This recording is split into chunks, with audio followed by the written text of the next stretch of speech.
These readings concern the American Revolution. It is 6 units, and we will go over several parts within these units. The first unit has 1 lesson. In Search of the American Revolution.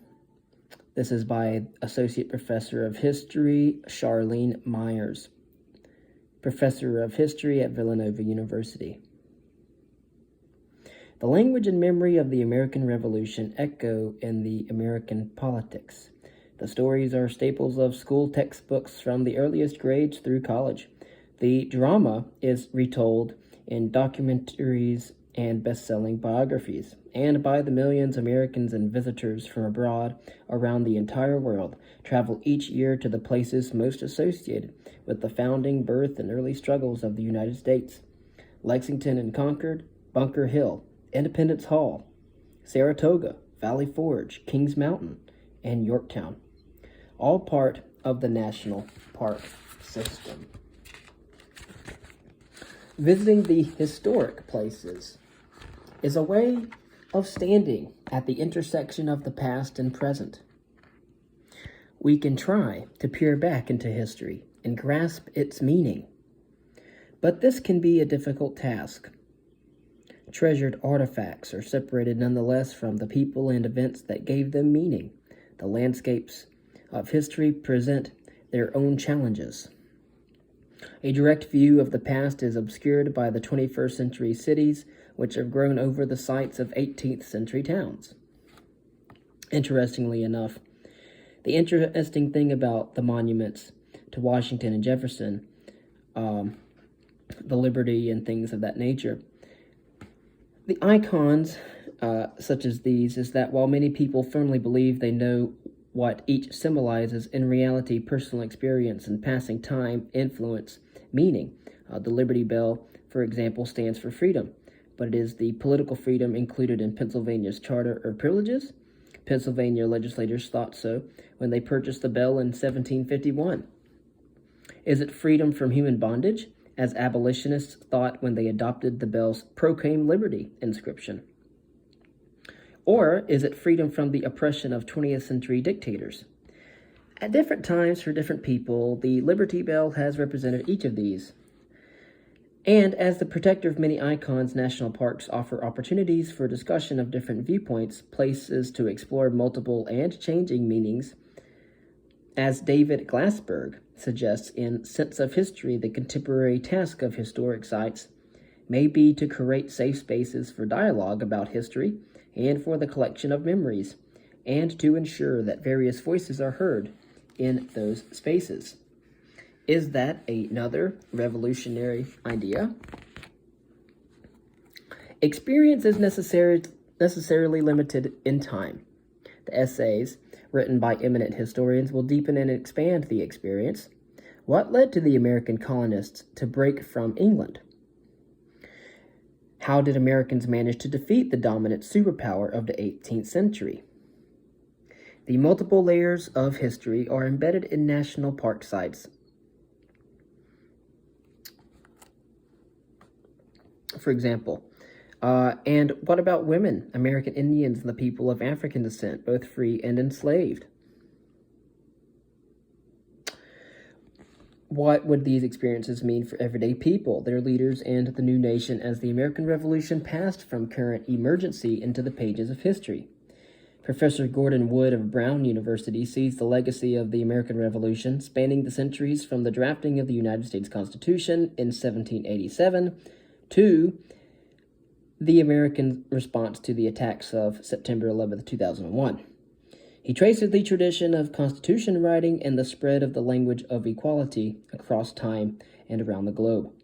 There is much to learn about the American Revolution, far more than may be readily apparent. The buildings, the artifacts, the stories are products of history. Within a single generation, perspectives may differ. Was the American Revolution an achievement of freedom or the beginning of a long struggle toward an elusive goal?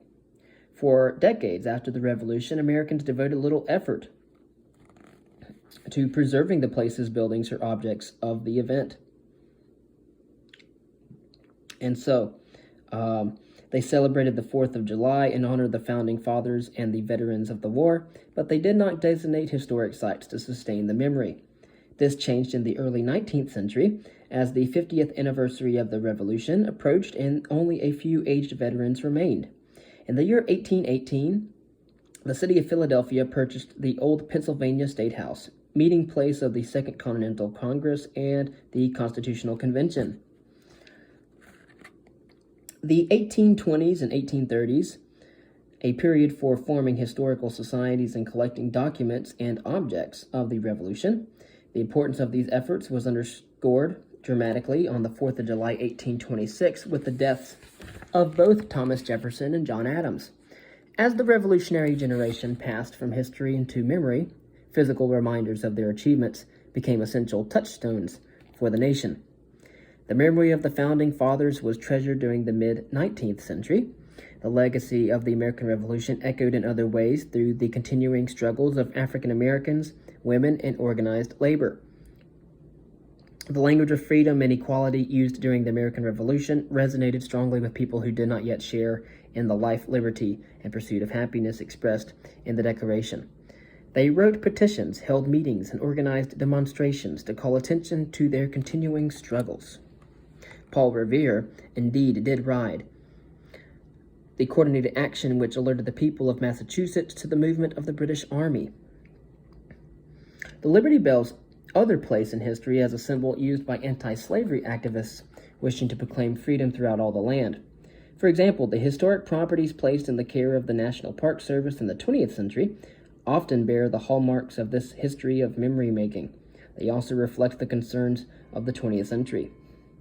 Visits to historic sites by families who wished to educate their children in the nation's founding principles.